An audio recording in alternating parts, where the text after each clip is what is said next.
À J-3 des élections municipales de Béziers, Robert Ménard devancerait l'UMP et le PS avec 47% des voix. Rappelez-vous qu'au premier tour des élections municipales, Robert Ménard DVD avait obtenu 44,88%, l'UMP par Elie Abou avait obtenu 30,17%, Jean-Michel Duplat du PS avait obtenu 18,65% et Aimé Coquet du Front de gauche, lui, avait obtenu 6,30%. Qui sera à la mairie dimanche? Robert Ménard, qui d'après les sondages devrait obtenir 47% des voix. Voilà, vous allez vous présenter déjà. Donc Karine Chevalier, conseillère régionale socialiste, secrétaire de section à Béziers. D'accord. Alors vous allez nous parler un peu de ce que vous allez faire pour... je pense que c'est pour contrer Robert Ménard pour le deuxième tour. Vous savez que Robert Ménard a eu 47% dans les sondages qui sont sortis aujourd'hui. Alors, les sondages ne sont que des sondages. Moi, ce que je regrette fortement, c'est que Jean-Michel Duplat, contrairement à la demande du Parti socialiste, se soit maintenu et permette en faisant cela de faire l'échelle à Robert Ménard et de lui offrir la mairie de Béziers. Partout, les socialistes se sont retirés. À Perpignan, Jacques Cresta s'est retiré. Et donc Louis Alliot, qui voit la mairie lui échapper, l'a traité de minable. Mais par contre, il a félicité Jean-Michel Duplat de résister. Alors résister comme ça dans la ville de Jean Moulin, résister en faisant passer le Front National, eh bien moi j'appelle ça de la collaboration. D'autre part, nous, les socialistes, les seuls socialistes, nous disons que Jean-Michel Duplat n'a pas l'investiture du Parti socialiste et nous appelons à voter contre Ménard. Voter contre Ménard aujourd'hui, cela passe malheureusement par un vote à bout, mais il vaut mieux la droite que l'extrême droite, ce n'est pas la même nature. Il vaut mieux une bonne grippe que la peste. D'accord. Et vous avez pensé à récupérer les voix du Front de gauche ?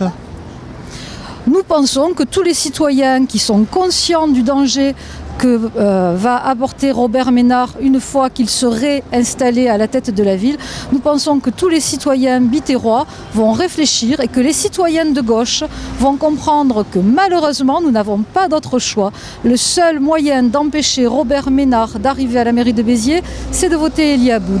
Jean-Michel Duplat est illégitime et en plus il n'a aucune chance d'emporter la mairie. Il est à 20%. Qu'est-ce que vous croyez qu'il va faire? Oui, c'est ça, c'est que oui, il avait au premier tour, il avait 18,65%. C'est vrai, oui. C'est vrai que ça faisait un peu juste. Et l'UMP, lui, avait un peu plus de 30%. Tout à fait. Et quand on a 18%, qu'en plus on sait qu'on n'est pas en capacité de gagner la ville, quel que soit le travail que l'on a fait dans l'opposition, parce que nous ne sommes pas satisfaits de ce qu'est devenue cette ville et de ce qu'a fait Raymond Couder pendant 19 ans, et bien malgré tout, il y a à un moment donné des responsabilités à prendre et des valeurs à défendre. Et aujourd'hui, les responsabilités à prendre et les valeurs à défendre, ça aurait été pour Jean-Michel Duplat, s'il était vraiment de gauche, de se retirer, comme l'a fait Jacques Cresta, et eh bien, pour l'ensemble des citoyens de gauche, de voter contre le candidat qui est le mieux placé et qui peut faire barrage à Robert Ménard. Parce qu'une fois que Ménard sera installé à la ville et aussi à l'agglo, eh bien, ce sera trop tard. Ouais. C'est pas le fond du problème, c'est surtout pas de l'extrême droite à Béziers.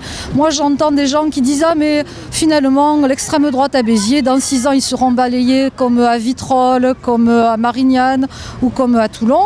On oublie à chaque fois un autre exemple, celui de Orange, où depuis 1995, Jacques Bompard est à la tête de la ville, a fait de cette ville une ville de ghetto et qui a été à nouveau réélu pour la 4e fois. Je n'oublie pas que le conseiller de Jacques Bompard est en sous-main dans l'équipe de Robert Ménard pour justement l'aider à prendre sa ville. Alors Robert Ménard dit qu'il n'est pas au Front National, il fera comme Jacques Bompard, il créera sa propre étiquette et il dira « Ah ben non, ce n'est pas le Front National, non, c'est l'extrême droite, c'est les identitaires, c'est tous ces gens qui sont issus de Vichy et qui sont de vrais dangers pour la démocratie. » Voilà, bien sûr, merci. Ouais. Voilà, actuellement je suis au théâtre Béziers où une manifestation a été prévue pour 18h30, une manifestation qui était prévue pour détruire Ménard, voilà.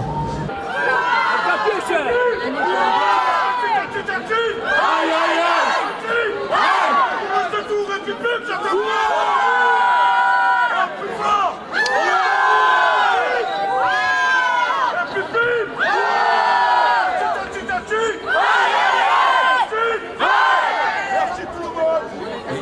arrive encore du monde, il y a dans la rue, il y a encore du monde, vous pouvez avancer. Bravo les Biterrois, bravo, bravo. Nous allons vous montrer qui nous sommes, et dimanche il ne faudra pas l'oublier. Nous allons buter ce FN hors des murs de la ville.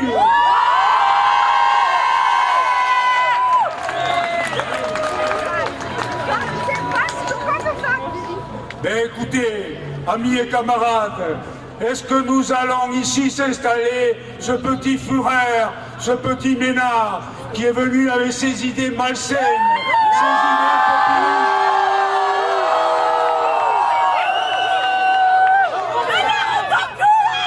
Il est temps de dire non à celui qui a dit « J'arrive à Béziers, je vais bouter hors de la ville les pauvres ». Les Maghrébins, les Gitans. Malheureusement, celui-ci a pu faire illusion parce qu'il a pu, grâce à la mauvaise gestion de 10 années de coups d'air à bout, il a réussi à pouvoir... Ce sont eux qui sont responsables de l'implantation de Robert Ménard. Résistance, résistance, résistance, résistance, résistance, parce que, en fait, c'est pas nous qui devions nous arrêter par rapport au deuxième tour. C'est Abou qui aurait dû dire, avec la gifle que je viens de prendre, 22% de moins, et c'est ce qu'il a pris dans la barbe, il aurait dû dire, je m'en vais, je laisse justement la gauche le droit de défier le petit Ménard. Donc il faut ensemble que nous faisions front et nous le ferons, nous pourrons gagner. Je laisse la parole. Je donne la parole à Jean-Michel Duplat pour la liste résistante et solidaire.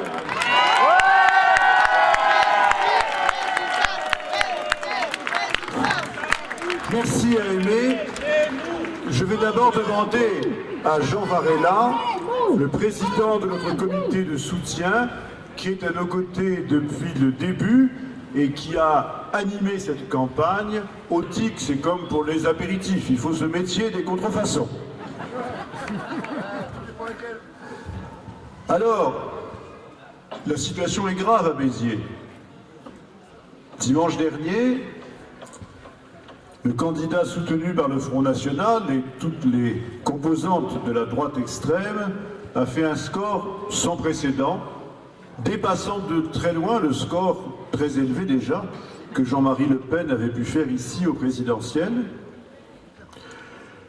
Et nous sommes tous à la fois pas tellement surpris, parce qu'on s'attendait bien à quelque chose comme cela, et en même temps abasourdis quand même. 15 points de plus que le candidat de droite, la droite perdant 22 points par rapport à son score de 2008.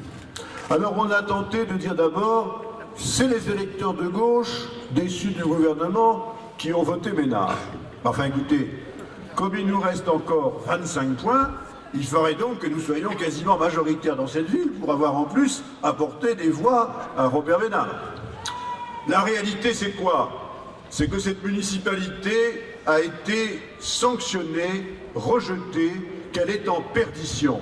Elle est en perdition parce qu'elle a laissé dépérir cette ville, en particulier le centre-ville, qui est rongé aujourd'hui par la misère, la précarité, la pauvreté, par l'état de délabrement des logements où les habitants vivent dans des conditions indignes, où les enfants sont malades, tellement ces logements sont pourris, où les gosses n'ont pas d'école pour aller étudier, s'épanouir et devenir ensuite des citoyens responsables.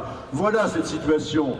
Et alors, toutes les conditions étaient réunies pour que le terreau soit là, pour que se développent les fleurs vénéneuses du Front National et de l'extrême droite. Nous avons aussi notre part de responsabilité. Pendant des années, nous avons mis beaucoup d'énergie à expliquer aux Biterrois combien nous étions différents les uns des autres.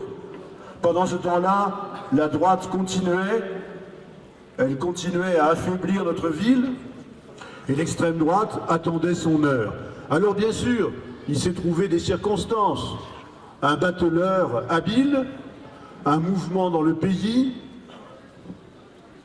une désillusion par rapport au changement qui n'arrivait pas assez vite. Derrière moi se trouve le théâtre à ma droite, au bout des allées, Paul Riquet. Face à moi, l'avenue Clémenceau, où se trouve le siège de Robert Ménard. Vous savez que Robert Ménard, au premier tour, a été élu à 44,88%. Robert Ménard, DVD, Front National. Derrière lui, l'UMP avec Elie Abou de l'UMP qui lui avait obtenu 30,17%. Le Parti Socialiste qui était derrière avec 18,65% qui était Jean-Michel Duplat. Et derrière, Aimé Coquet, Front de gauche qui lui avait obtenu 6,30%.